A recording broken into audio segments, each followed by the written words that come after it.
Oke, selamat datang di video keempat panduan penggunaan website Sistem Informasi Desa Gedabung bagian administrator. Jadi di video ini saya akan melakukan penjelasan terkait dengan penggunaan menu pengaturan. Jadi untuk menu kependudukan dan sekretariat sebenarnya bisa digunakan, namun saya pribadi tidak menyarankan untuk menggunakan kedua menu ini sebagai administrasi Anda karena beberapa fitur dari menu ini tidak stabil, dapat menghasilkan output yang salah. Misalkan di informasi publik, kita coba ubah judulnya, kita ubah 1, 2, 3. Nah, ini judulnya tidak terubah, jadi terdapat beberapa error. Jadi saya pribadi tidak menyarankan untuk menggunakan kedua menu ini. Oke, lanjut ke bagian pengaturan. Jadi untuk bagian pengaturan ini yang perlu Anda perhatikan hanya satu, yaitu bagian modul. Nah, untuk bagian modul ini Anda dapat melakukan kustomisasi terhadap modul menu bagian admin. Misalkan kita ingin kita mengaktifkan menu pemetaan misalkan. Nah, ini muncul menu pemetaan. Sini Anda dapat mengatur peta desa misalkan. Nah, ini peta lokasi desa, desa Gedabung. Oke, mana?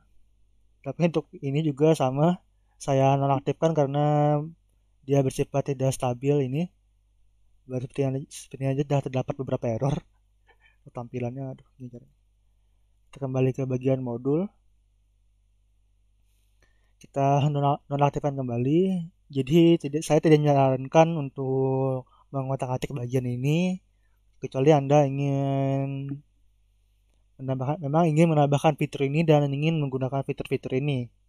Tapi ingat konsekuensinya, beberapa fitur ini bersifat tidak stabil.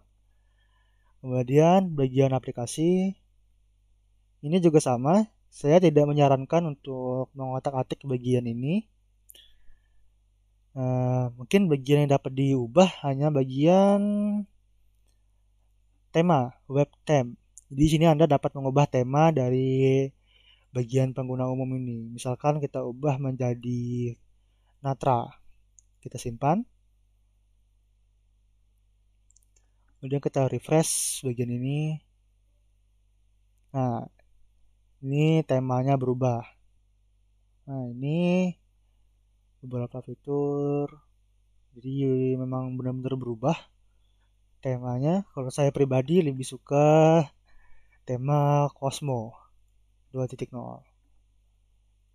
Lebih sederhana dan modern. Kemudian ada bagian pengguna. Ini untuk mengatur atau mengelola pengguna yang dapat mengakses bagian administrator. Misalkan sini terdapat 2 user. Di sini Anda dapat menambahkan pengguna baru. Nah, ini pengguna, username-nya, kata sandi dan lain sebagainya.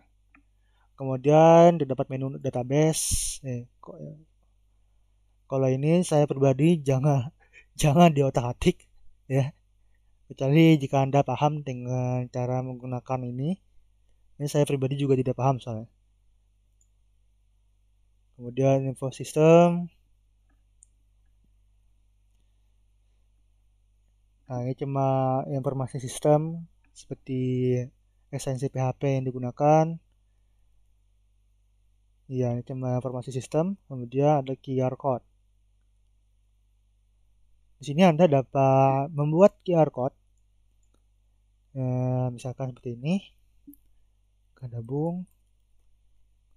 Selamat datang di Desa Gedabung. Simpan. Nah, ini muncul nih. Logo QR code. Misalkan Anda ingin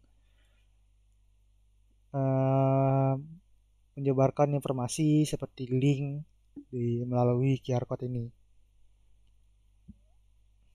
Bisa diunduh untuk disebarkan. Jadi sepertinya itu saja untuk bagian panduan penggunaan menu bagian pengaturan.